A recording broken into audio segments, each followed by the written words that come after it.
अब भगवान उठ जाएंगे, देवता उठ जाएंगे, तो अपनी कथा के बीच में देवता भी उठ रहे हैं। ये संयोग किसी ने जोड़ा नहीं था, किसी ने इसका प्लान नहीं बनाया, किसी ने इसका विचार नहीं किया कि ये होगा, लेकिन बस तारीख निश्चय हो गई और ठाकुर जी ने ही ऐसा सब संयोग बना दिया कि ये सब कथा के बीच में ही होने वाले हैं। तो ये सब ठाकुर जी ही करते हैं। तुलसी जी का विवाह होगा तो कथा के बीच में ही होगा। कार्तिक माह में ठाकुर जी का विवाह होता है, तुलसी जी का सालिग्राम जी का, तो वो भी कथा के बीच में ही होगा। जिस दिन रुक्मणी जी का विवाह होगा कन्हैया के साथ में, उस दिन ही तुलसी जी का और सालिग्राम का विवाह होगा। तो देखो ये कितने संयोग बन गए। इतने संयोगों के बाद में यह जब कथा होगी तो निश्चित ही हम सबका कल्याण करने वाली होगी, क्योंकि कथा न कर्म से मिलती है, न मनोबल से मिलती है, न धनोबल से मिलती है, न यशोबल से, न कीर्ति बल से। कथा यदि मिलती है तो ठाकुर जी कृपा के बल से ही मिलती है। बस ठाकुर जी कृपा है, इसलिए हम सब यहाँ कथा सुनने बैठे हैं। तो कितना अच्छा संयोग परमात्मा ने इकट्ठा किया है कि हम सब कार्तिक माह के पावन पर्व में और अनेक अनेक त्योहारों के मध्य में ठाकुर जी कथा का आनंद ले रहे हैं।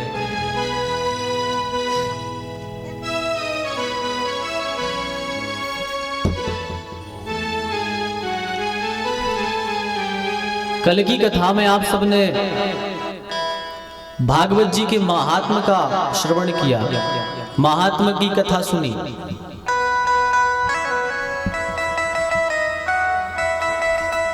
महात्म की कथा में धुंधकारी के लिए कथा सुनाई किसने? गोकर्ण जी ने।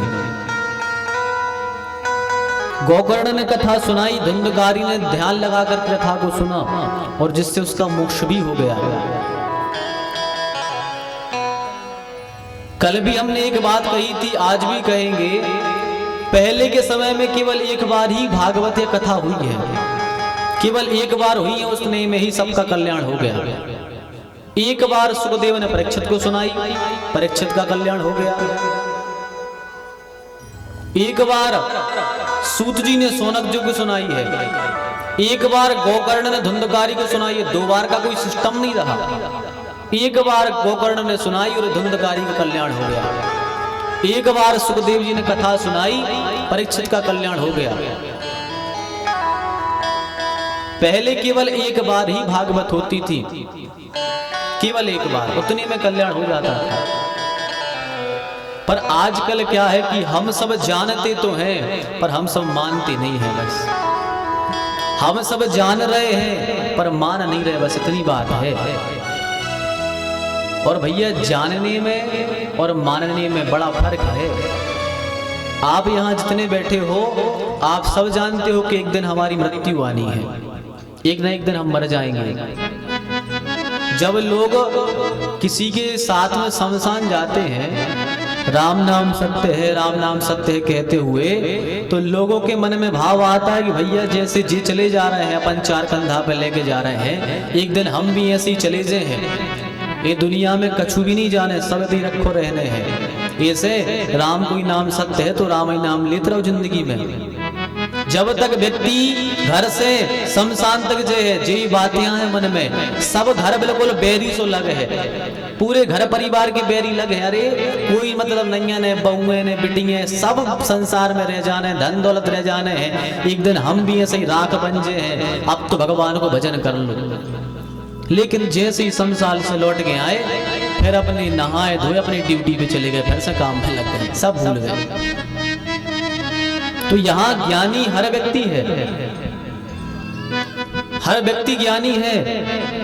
आज के समय में ज्ञान की आवश्यकता किसी को नहीं है। अब इतने जने बैठे, हम कोई को भी माइक दे दें तो 2-3 घंटा में आराम से बोल लेगा। 2-3 घंटा कोई भी व्यक्ति आराम से बोल लेगा। अपने भारत की है ही, बोलवे ही खड़े हैं, गली गली में सुनावी वाले खड़े हैं। अबे आप कोई से 2 बातें कर दो, तत्काल 50 बातें सुन लो आप। सब ज्ञानी है अपने भारत के, पर ये बात है कि ज्ञानी तो सब है, मानते कोई नहीं है। अबे आप बैरागी की बातें कर लो,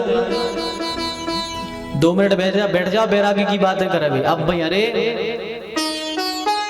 लाखों बात सुना दे लोग आपके लाने। बैराग्य ऐसा होता है, घर छोड़ना पड़ता है, परिवार छोड़ना पड़ता है, अरे जी वो और खुद ने कछु नहीं छोड़ो, खुद से कछु नहीं छूट रहा हो, लेकिन बातें खूब करवा। बैराग्य कोई बाहर से छुड़ने वाली वस्तु नहीं है, बैराग्य तो वह है जो आपके अंदर से छूट जाए, अंदर से छूटने वाली वस्तु है बैराग्य। हम सब संसार में रहते हैं, पर संसार में कैसे रहो? संसार में रहो पर संसार से ऊपर रहो। न जग छोड़ो न हरि भूलो, न जग छोड़ो न हरि भूलो, करो कर्म जिंदगानी में, और जीवन में ऐसे रहो जैसे कमल रहता है पानी में। संसार में रहो, संसार से जाओगे कहां? संसार से कहां जाओगे? रहना तो पड़ेगा घर में ही। राजा जनक जी जो थे विदेह थे, उनका नाम था विदेह। वो घर में रहते हुए भी विदेह थे, देह की सुध नहीं रहती थी, रहते थे घर में। तो रहो घर में पर विदेह हो जाओ, भगवान में डूब जाओ, सब संसार को छोड़ दो, रहो घर में पर ऐसे ही रहो जैसे अपन यात्री जब रास्ता में यात्रा करते हैं बस या ट्रेन में, तो जैसे कोई व्यक्ति अपन ट्रेन में जा रहे हैं, अपनी बगल की सीट खाली है, एक व्यक्ति आया अपने आके बगल में बैठ गया, घंटों अपन बात करते रहे, एक दूसरे से पहचान हो गई, रिश्तेदारी निकाल ली अपन ने। लेकिन जैसे ही घंटे बाद 2 घंटे बाद स्टेशन आया, वो उठा और अपना चल दिया। अब तुम्हें दुख होने लगे यदि उस व्यक्ति का, तो भाई उसका स्टेशन आ गया, वो चला गया।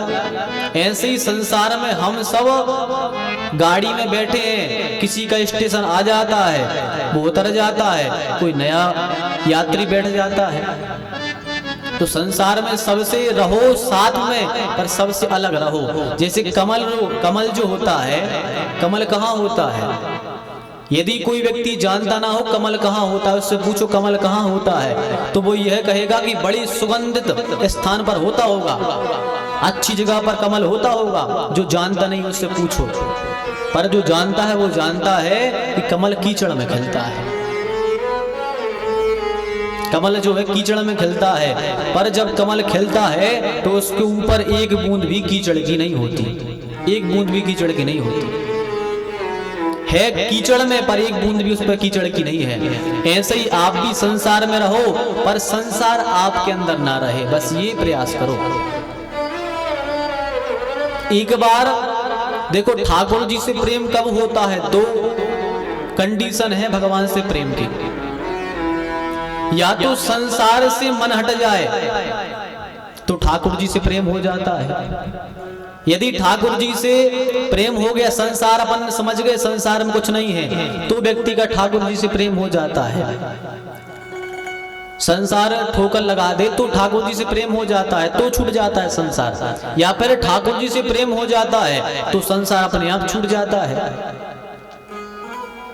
इसलिए संसार में हो तो पहले अपने परिवार को टटोल लो कि भाई हमारे सच्चे संबंधी है या नहीं। हम इनके लिए इतना सब कर रहे हैं, पक्के में हमारे सहयोगी हमारे साथी हैं या नहीं। एक बार टटोलना जरूरी है। पता करो कि जो हम जिनसे कहते हैं माता पिता भाई बहन, ये क्या सच्ची में हमारे सगे संबंधी हैं? एक बार पता करना बहुत जरूरी है। राजा हुए भर्तृहरि, बड़े अच्छे राजा हुए, लेखक भर्तृहरि राजा थे। उनके बड़े बड़े आज ग्रंथ मिलते हैं हम सबको, नीति शतक ग्रंथ है उनका एक। भर्तृहरि बड़े अच्छे राजा थे। उनके राज्य में एक महात्मा ने तप किया, एक महात्मा ने तप किया कई वर्षों तक। भगवान प्रसन्न हो गए, प्रसन्न होकर के भगवान ने एक फल दिया, बोले लो ये फल खा लो, इससे तुम अमर हो जाओगे, तुम मरोगे नहीं। महात्मा ने फल ले लिया।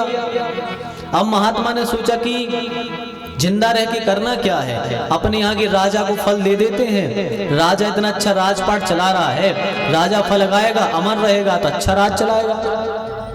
तो महात्मा ने वो फल ला करके राजा को दे दिया। राजा ने भी सोचा कि फल का हम क्या करेंगे।